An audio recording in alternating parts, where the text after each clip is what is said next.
Hola chicos y chicas, les invito a ver este video muy interesante e importante y espero que lo vean. Gracias. El siguiente tema a tratar es la observación general número 24, Comité de Derechos Económicos, Sociales y Culturales. En específico sobre cuáles son las principales obligaciones de los estados al regular las relaciones mercantiles de las empresas. Como primer punto tenemos las obligaciones de no discriminación.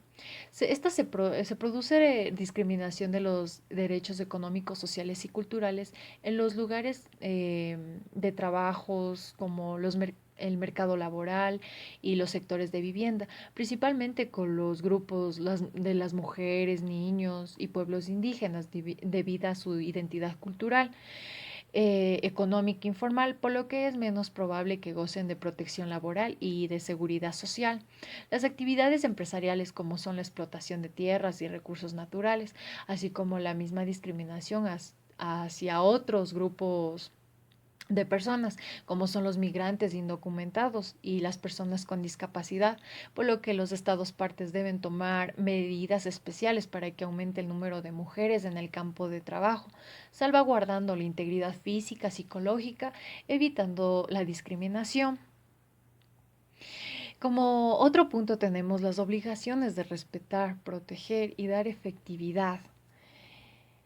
Obligación de respetar. La obligación de respetar los derechos económicos, sociales y culturales es vulnerada cuando se aplican políticas que afectan a estos derechos sin la debida justificación, como es el caso de los derechos forzosos en los pueblos indígenas debido a proyectos de inversión, por lo que el Estado parte debe respetar el consentimiento libre, previo e informado en relación a cuestiones que puedan afectar sus derechos.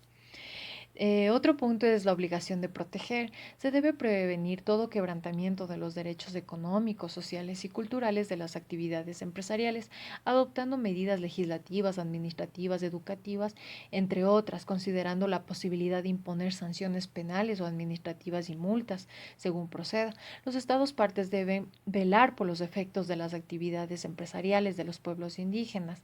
Se evalúen de acuerdo con el impacto en los derechos humanos. Asimismo, se debe garantizar que las entidades privadas impongan obligaciones de servicios públicos, como en el caso de la agua, electricidad o servicio de la salud. La obligación de dar efectividad. La obligación de dar efectividad requiere que los estados partes adopten medidas utilizando al máximo sus recursos disponibles para facilitar y promover el disfrute de los derechos del pacto, proporcionando bienes y servicios esenciales, utilizando recursos del Estado, acatando normas y los principios de derechos humanos. También se debe establecer un marco en relación a los derechos de la propiedad intelectual, acorde a la Declaración de los Derechos Humanos y los beneficios del progreso científico, pero sin restringir el derecho a la salud, a la alimentación, el derecho que tienen los agricultores. Asimismo, los estados partes deben proteger estos derechos de los pueblos indígenas y su identidad cultural. Como otro punto tenemos las obligaciones extraterritoriales. Surgen cuando un Estado parte puede influir en situaciones que se producen fuera de su territorio de conformidad con los límites impuestos por el derecho internacional y por lo tanto contribuir al disfrute efectivo de los derechos económicos, sociales y culturales fuera del territorio nacional. Eh, Tenemos la Declaración del 2011 sobre las obligaciones de los Estados partes en relación con el sector empresarial y los derechos económicos, sociales y culturales. El comité reiteró que las obligaciones de los Estados partes en el pacto no terminan en fronteras territoriales, por lo que se debe adoptar medidas para prevenir vulneraciones de derechos humanos en el extranjero por empresas domiciliarias en su territorio o jurisdicción. Tenemos la obligación extraterritorial de respetar, requiere que los estados partes se abstengan de interferir directo e indirectamente en el disfrute de derechos consagrados en el pacto por personas que se encuentran fuera de su territorio, por lo que los estados partes no deben obstaculizar el cumplimiento por otros estados de las obligaciones impuestas en virtud del pacto.